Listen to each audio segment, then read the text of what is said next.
என்ன சொல்லணும்?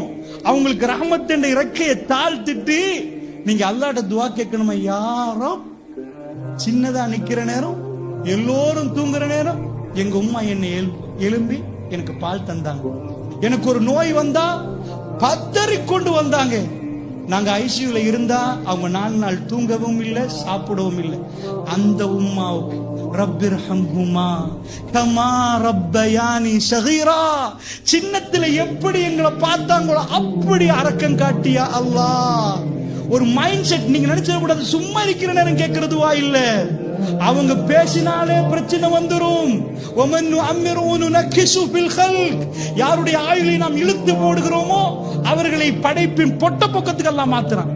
இப்படி நின்றவங்க சின்னத்துல எப்படி இப்படியே கையெல்லாம் மடக்கிட்டு தாய் வயிற்றுக்குள்ள நின்றமோ, வயசு போக போக மனுஷன் சுருங்குவான், சுருங்கிட்டே வருவான், கால் கையெல்லாம் சின்னதாயிரும், பெடம் இல்லாம போயிரும், அங்கேயே மலஜலம் கழிச்சிருவோம். அந்த நேரத்துல தான் நம்ம நினைக்கணுமா அவங்கள பார்த்துட்டு ரப்பிர்ஹம்ஹுமா கமா ரப்பயானி ஸகீரா.